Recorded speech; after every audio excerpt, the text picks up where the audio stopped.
Beep, beep, beep, boop.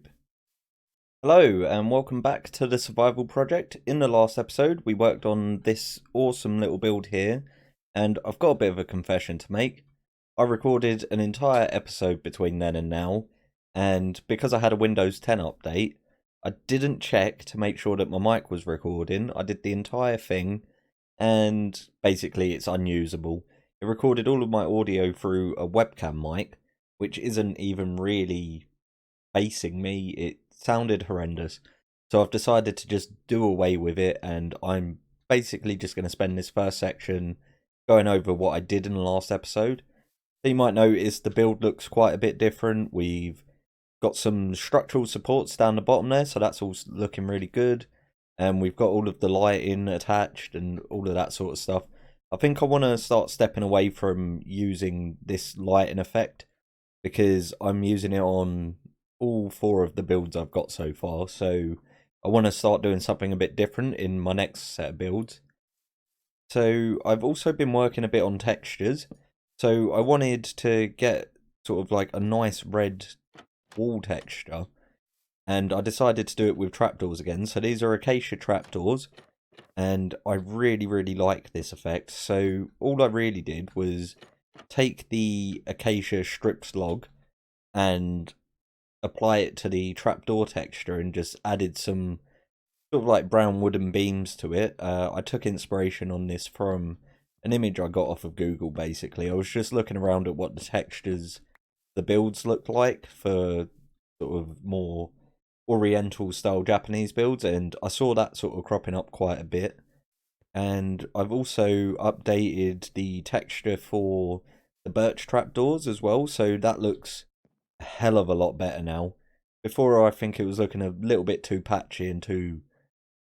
The dark sections were a little too dark, basically. It didn't look so great, so I spent a bit of time just playing around with that and making that look a bit better. I've updated the beam a little bit. I think I want to do a bit more work to that, though. Just because if we get really close here, you can see that bit's really dark, but some of it's still also really light. So I've come along and I've built this wall up along here, and I've also done more to this mountain area. I do have a time lapse for that I will be chucking into this episode, even though technically I did it in the last one. And yeah, I've done all of the work inside here. This thing is now fully functioning, so I'm going to jump in and show you that. So if you remember, I had a few villagers that were hidden back here, just not really doing much. They're all in place now up on the second floor. We are currently in the basement. All of the villagers come down to here. And this is basically my villager zombifying machine. My villager zombification machine. And yeah, it all works really well. I spent a lot of time struggling to get this work, I suppose, but I think this is all sort of going really well and it's all working out now. We got our zombie in there. This is also named Colin, as I will name every zombie I ever use Colin. So it's a really simple function, really. Let me just walk you through how it works. So over here we have a pressure plate that is linked up to a dispenser, and inside that dispenser we have minecarts, and they run through and they pick up villagers, and they get transported over here, and our zombie attacks them, and hopefully, yep, turns them into a zombie villager. Now, if I pull this lever, a minecart should get dispensed. If I had any, I must have run out. Hang on a sec. Let me just grab some minecarts out of here and pop some back into here. So these minecarts will feed into a dispenser that this zombie sat on. And if I pull this lever down, in he goes. And he pops out here, ready for us to cure. Gonna have to remember to turn that off because it powers a rail there. And if I send another villager through, then he's gonna land on that rail and get sent straight through to here. So the reason this villager popped off of the minecart is if I come round the back and show you some of the back workings. There are some cactuses here. So as the minecart goes round, it hits the cactus, gets destroyed, and because there's nowhere else for the zombie to go, he winds up in that spot. So there is a chest down here that collects all of the minecarts. Got some bookshelves in it as well, apparently. I'll have them. And yeah, so now we get to transform the villager back. So up here we would feed splash potions of weakness. I brewed up a load of them and they go straight into a dispenser. We push this button from about here, we should be fine. He gets hurt. We got some golden apples in here. And I should have had them on me, but if we feed him, he's going to transform. Hopefully it won't take too long, but you know, I think it's supposed to take about 5 minutes. You can speed up the process by adding iron bars, but I don't really have the space, and I think it winds up looking a bit horrible, so no real need for that. I'm really glad I changed the texture up for these trapdoors, because I think that looks so much better than it did before. Still waiting on this zombie to change over. So, yeah, let me just talk about this a bit more. So this chest is literally probably just going to become a dump item chest, knowing me, but basically I've got bookshelves to get books and emeralds to trade with the villager when I change him over. So we don't have to turn him into a librarian, but at the moment I'm still looking for a fortune book. I think I want to get some more clerics though, because unfortunately the 2 clerics I did have both died. And I want to get bottles of enchanting, because basically what I want to do is set up some like repair stations around the island that I live on. That way I can just get everything repaired up nice, quick and easy, and I can get ridiculous amounts of those potions with a lot of ease. It's not much of a struggle to get hold of them. And by doing so, it just means I don't have to spend ages making a gigantic gold farm. Because as much as I love those gold farms, it takes a long time to set them up. And I don't know whether I want to do that again this time round, or if I do, it would be a far smaller one, but we'll see. We'll see. I'll probably decide I want loads of gold at some point. I know what I'm like. Plus, I do kind of just like building the large farms, but at the moment I don't really want it, and I think just having a few repair stations dotted around the place would be pretty cool. I also managed to get myself 6 more ender pearls in the video that shall never be uploaded. That means I only need 1 more ender pearl now to get on into the end, and I'm thinking I'm going to make that happen today. Because I want shulker boxes, and I want to be able to build a really good storage system, so I definitely think travelling to the end is on the cards today. I've got some really good armour now as well. It's not the best, but these boots are fantastic. All of this is just through trading with villagers. So I think I got lucky with this one when I enchanted it. I got protection free and unbreaking free, which is great. But yeah, getting hold of Featherfall in Mending and Depth Strider was all off of a villager. And yeah, the rest of these are just kind of standard enchants. We got pickaxes all back up to scratch. We need to get... I think I need an efficiency villager actually. Yeah, I'm stuck on efficiency 3 on my Silk Touch at the moment. My diamond shovel is great. I mean, efficiency 5 is great, but efficiency 4 is perfectly fine. It's still pretty much insta-mine anyway. Diamond axe, again, is fine. And the sword is pretty good as well. I think there's not really much more that I'd want to add. Maybe flame. I need to get a bow set up for the Ender Dragon fight for sure, but we'll get round to that. So I've sent another one through while we're waiting because I want to show you some of the other functionality that we have with this. So this village is going to be one that we're actually going to use, and this other one we've got isn't going to be used. Right, so he has just transformed over, which is great. So now we have this in cure mode at the moment. Now I need to send him over to the trading table. We drop that, he drops down into a water stream, and in a moment he should wind up popping up here. Any moment now. Yep, there we go. So along he comes, and he registers this as his trading station, and he gives us channeling, which we don't want. So let's try again. Still channeling. We might not be in trading hours, actually. I might need to sleep. Yeah, I need to sleep. Okay, I'll get back to you. I think I might need to set up a daylight sensor so that I know while I'm down here whether it's trading time or not, because at the moment I'm just waiting. And that can be quite a bit of a pain. But here we go. So we can see that he's no longer willing to trade anything with us. He's got no profession. Let's drop that back down. And yeah, this happens sometimes. He decides to try and walk that way, but if I just break it again, he should pick it up. And Crosswalker, 35 books. That is an awful deal for an awful enchantment. What have you got? Power 5. Right, so I'm actually going to take that. Even though it's not for one book, it is handy because I don't have enough emeralds. Let me just break them down. Yeah, it's handy because I want to get a decent bow out of him anyway. So let's just take that off his hands. And then we're just going to buy all of them and level him up and see what else we get out of him. Unbreaking 3, which I believe I already have an Unbreaking 3 villager, so not so great. This guy still hasn't changed over yet.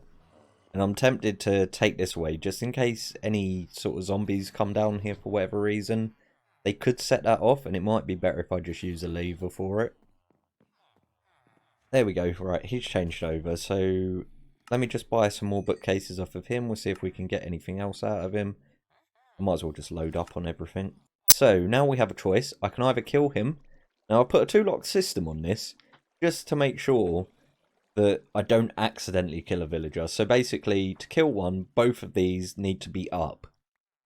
But I don't want to kill him. I want to send him on to the next section. So, push that. Is going to drop down into another water stream.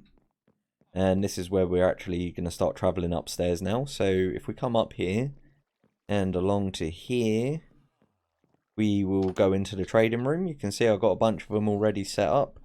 And his thing's going to be wrong, actually. He needs to swap that over for the lectern.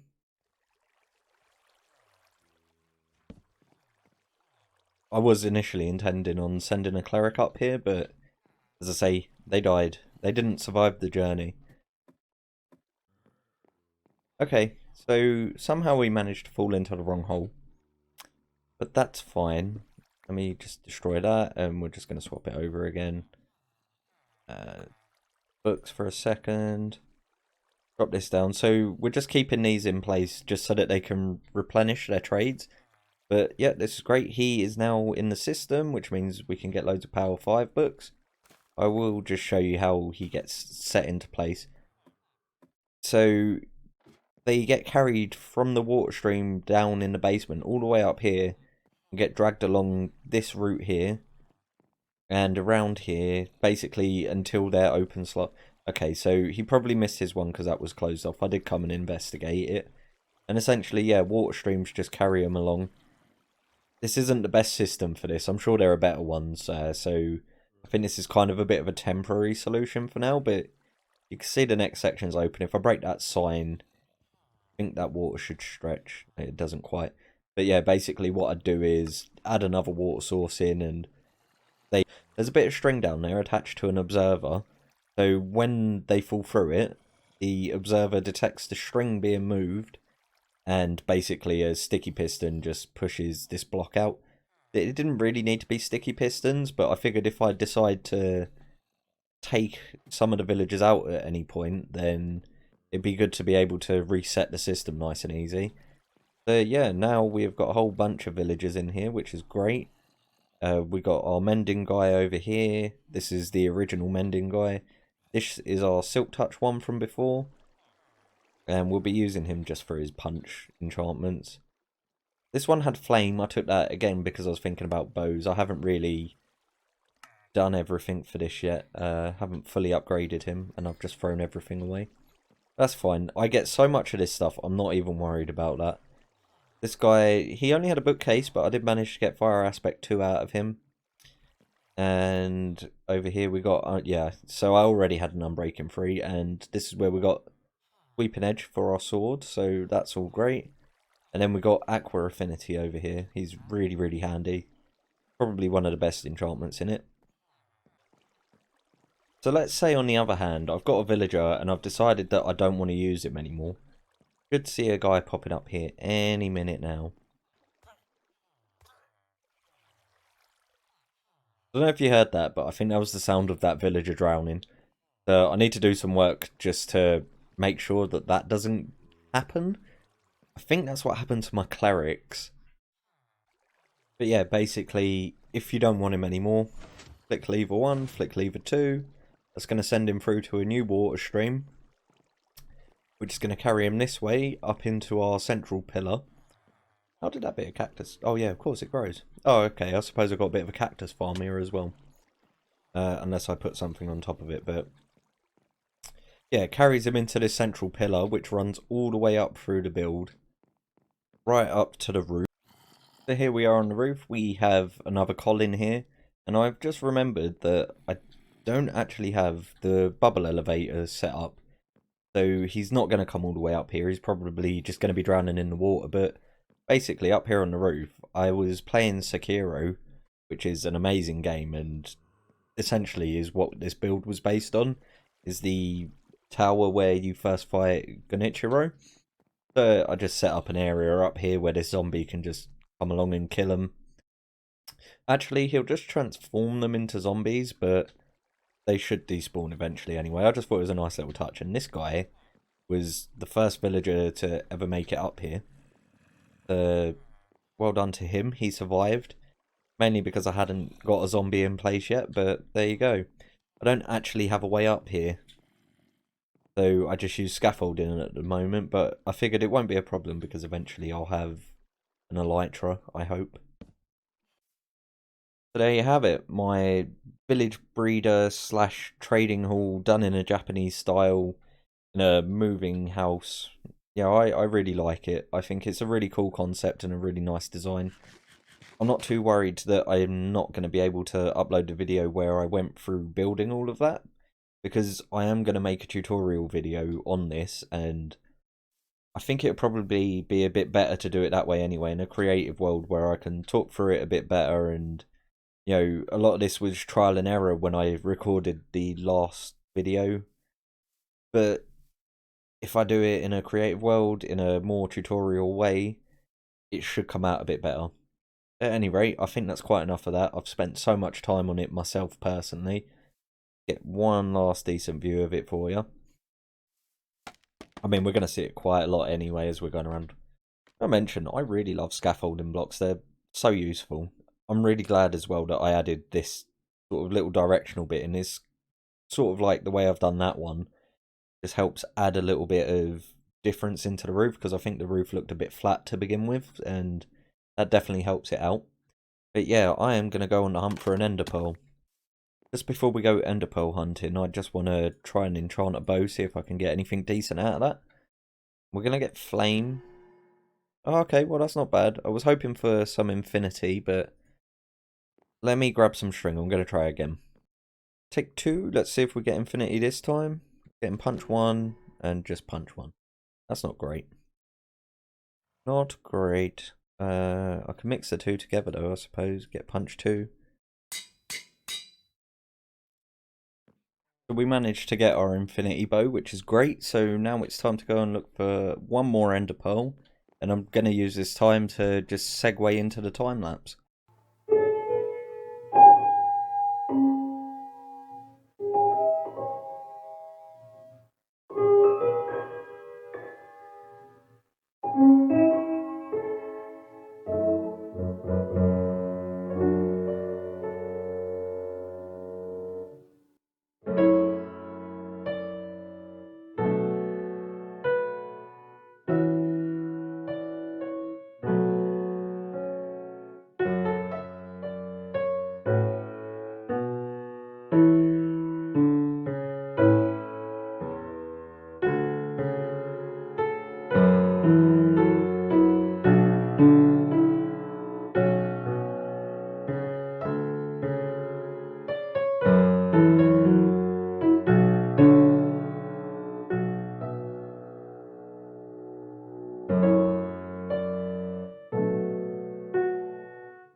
We've got the final ender pearl, so let's just make this into an eye of ender, and that is sorted. I've got some bread that I'm going to be bringing with me, and I'm going to bring the golden apples. Might actually make up a shield for the first time ever, if I knew how to do it. I think we're about as ready as we're ever going to be. Let's just dump this pearl in and jump on through. Oh nice, we're in a box.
There we have it, one dead ender dragon.